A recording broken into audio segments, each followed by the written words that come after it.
guys, I've had a lot of questions of people asking me how to put an invisible zipper in properly. So we're going to go over that today. What we're going to be doing is taking Nate's chair that we got from IKEA that he really liked because it resembled one that he liked at World Market. And we're going to be upholstering the seat because he says that the leather sticks to his butt and it needs to be fixed. So that's what we're going to be doing today. Just a heads up on how to do this. I use Coats & Clark's Invisible Zipper Foot. You can get it at Walmart. It's super affordable. It's plastic. It looks kind of like this guy. He comes with a yellow piece, a blue piece, and a red piece. 9 times out of 10, your sewing machine is going to be using the red piece. So just kind of keep that in mind. I think I originally got this foot for $2 at Walmart, I want to say. So this is a really good way to go, and it makes it so you don't have to iron anything, and it makes it so you don't have to do anything, essentially. It does all the work for you. I personally like, oh, hi, Bridget. I personally like invisible zippers because I feel like they are way easier to put in, and I think they honestly give a more professional appearance than if you used an exposed zipper, which is the kind of zipper where you sew the folds over it, and then the folds hide your zipper, and all that kind of stuff. I just think those make it look way too homemade, and the whole point of DIYing something is to make it look like you didn't do it, in my opinion. So that's what we're going to be doing today. Kind of humor me. This is my first attempt splicing a video, so hopefully this all works out. Yeah, here we go. Okay, so if you finally have your pieces all cut out, what you're going to want to do is grab your invisible zipper. They come in 2 different sizes. This one happens to be a 20 to 24 inch, I want to say. Maybe it's 22 inches, but regardless, once you have your pieces cut out, what you're going to want to do is hold up your piece that you've made for whatever project you're doing, pillowcase, what have you, and just hold up your zipper about an inch or so away. You want to give room for the seam to close. You don't want your zipper to be at the very end of your stitch. And then hold it down and compare sizes. As you can see, this zipper is way too long for this piece of fabric, so what I'm going to have to do is shorten it. So what you're going to do is decide about how long you want it.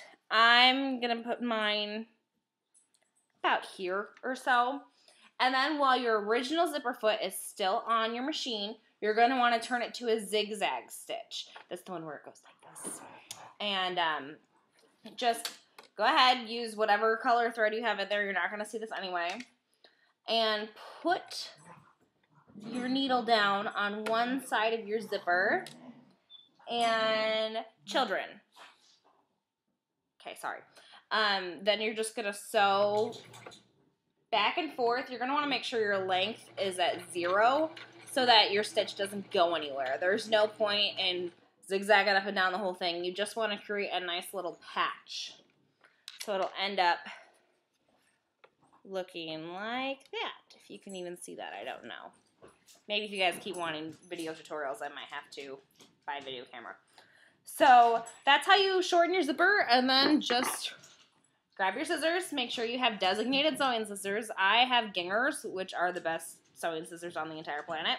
And Nathan knows that if he touches them, it's an automatic divorce because you're not supposed to use sewing machine scissors for anything else except for sewing. Anything other than fabric will dull your scissors exponentially, and especially when it's $100 pair for a scissors, $100 pair of scissors, you don't want to die.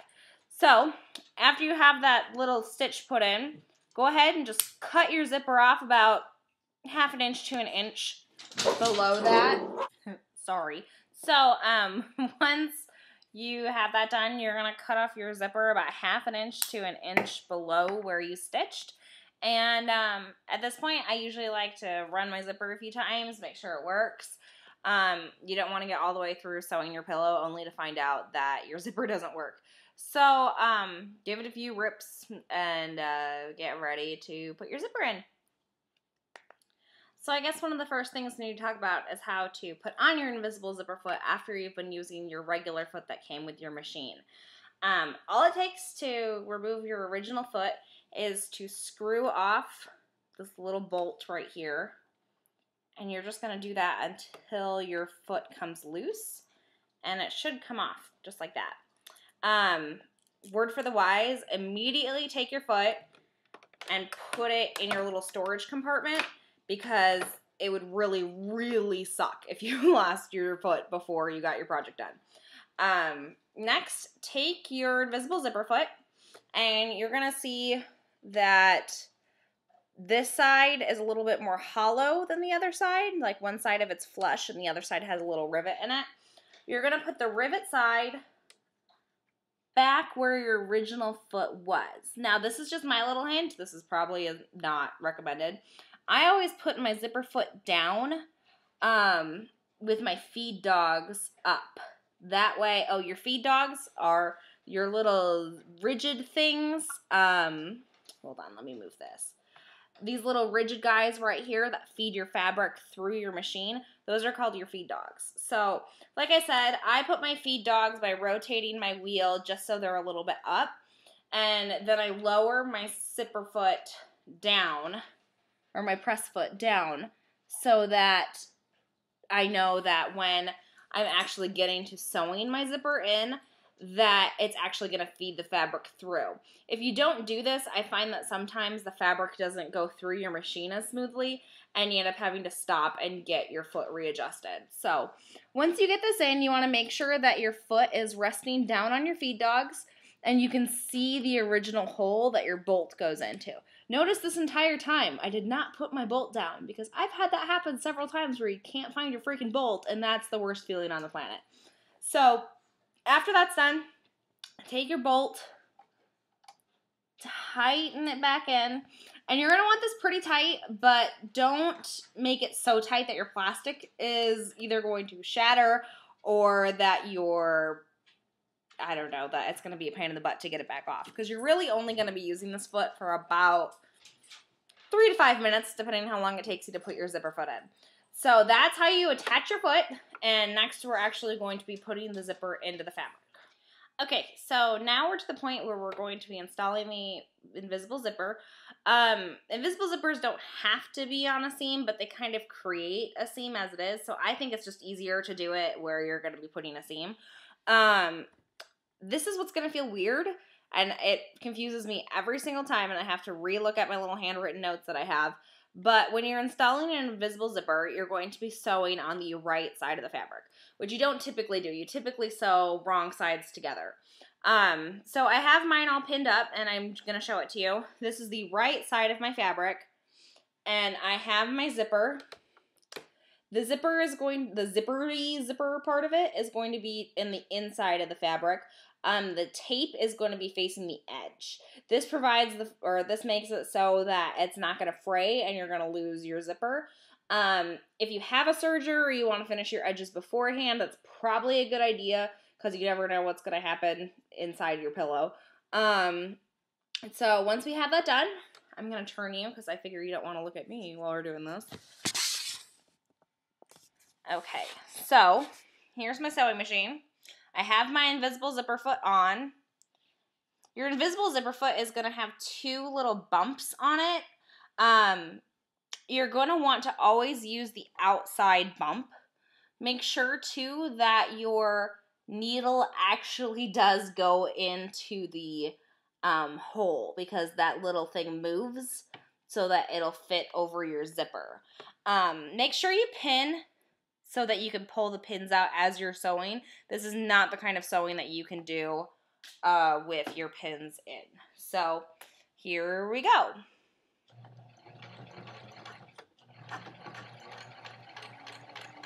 Sometimes you might have to start it up a little bit. It makes it a little bit easier. All this machine, or this little foot's going to do, is it's going to fold your zipper out so it gives you a clean line.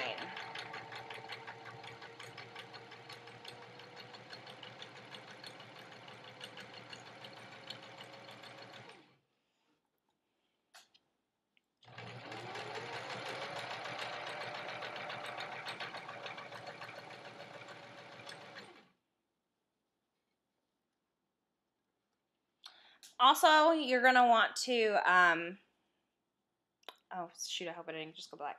You're going to want to hold on to your zipper at the bottom once you take the last pin out, because you don't want to change your seam allowance as you're doing this.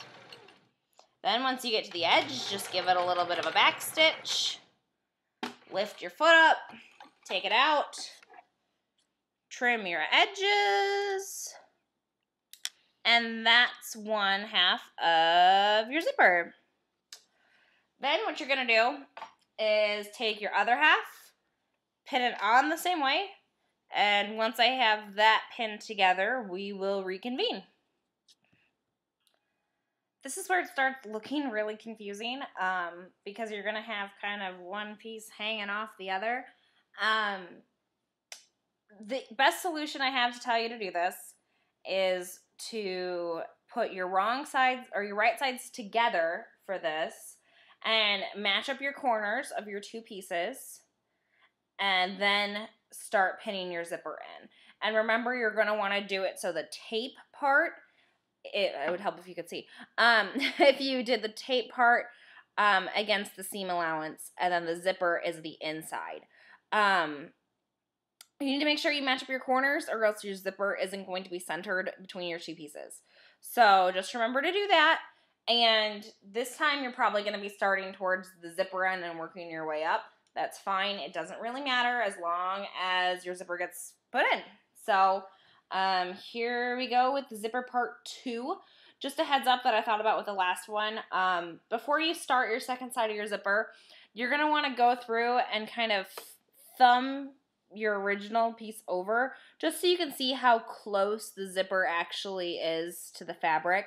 If you can see too much of the zipper tape, feel free to go over it once or twice more, just a little bit closer. You should be seeing the zipper foot kind of flip your zipper out.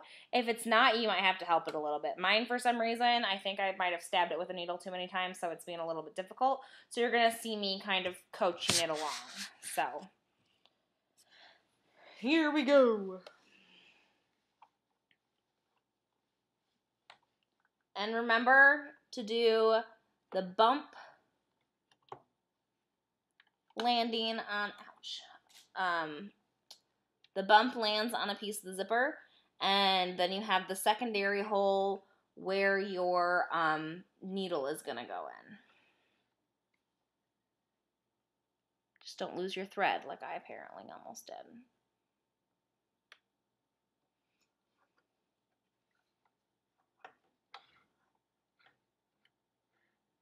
Okay, here we go. Oh shoot, sorry internet world. I apparently lost this. Hopefully I'm good enough at editing to get this out.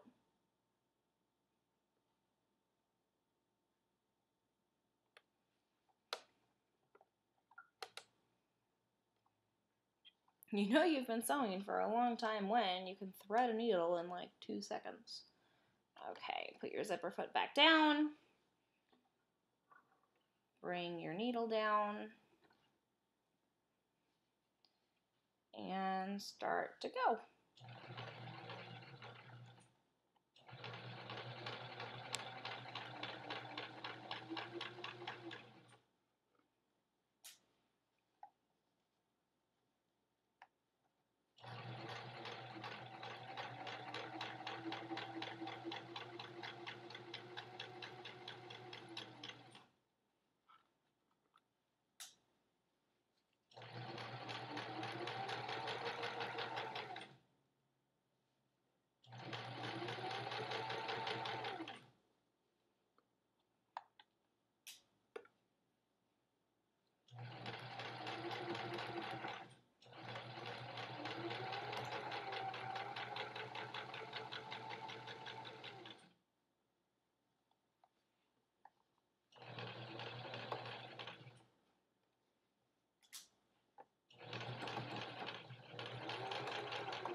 I think the lesson I'm learning today, guys, is that I need a new invisible zipper foot. Okay, so snip it off. And to make sure everything is kosher, go ahead and find your zipper end. Pull your two sides together. Oh, that is not kosher. Oh wait, yes it is. And the first few times you run your zipper through, it's going to be kind of stiff. Don't worry about it. Hi guys, Emma again, day 2. I just wanted to come back and say that Nate walked in right as I was finishing that last part of the video, and so I quickly shut it off. The zipper did work perfect. It got installed in the pillow. I don't want you thinking that it was wrong. The one thing I did notice as I was watching through these today is at one point I said, you typically sew on the, with the right sides or wrong sides of the fabric together. You don't. You typically sew with your right sides of the fabric together. What I meant to say was that you don't typically sew on the right side of the fabric, which is why invisible zippers weird me out every time. One thing I did want to say is that I've had a couple people say, oh, I can't sew, I can't sew. Guys, if you can put your foot down on a pedal, you can sew a straight line. I don't mean this to be like, oh, you can't sew, no. No, what I'm trying to say is that anybody can sew. It's so easy. All it is measuring, put your foot down on a pedal and go. A lot of these tutorials that I've been posting are things that only require straight stitches so that you guys can get started on things like this. Sewing really is the most affordable way to make a custom impact on your home, and I really am a firm believer in low cost, high impact, and I think sewing does that all the time, 110% of the time. A custom piece of fabric or a unique piece of fabric and 20-30 minutes on a sewing machine, and you'll have something in your house forever that you're just going to love. And it's so affordable that if you end up that you don't like it, say 6 months, even 3 weeks later, it's not that big of a deal. Go back to Walmart, go to the dollar section, get another couple yards of fabric, and do something else. That's one thing I really liked about those envelope pillows that I did for my front porch is I only want those pillows out there for a month. Next month, I can go get Thanksgiving patterned or even Christmas patterned if I feel like just going ahead with it. And just switch them out. And then you fold it up, you put it away for next year. It's super easy and super fun. If you guys have any questions, please let me know. I'll try to answer them to the best of my abilities. And I hope that this helped a lot of you figure out how to put an invisible zipper in. I think it's so much easier than doing a regular zipper, and I think that it just adds a really professional quality to your piece. So I love you guys. Thanks for coming in every day. This is the first time a lot of you have probably heard my beautiful voice. And if you guys have any other things that you're curious about, just let me know. So I will let myself carry on writing about what's happening in this blog post about reupholstering Nate's chair cushion. And I will see you guys soon. Okay, bye.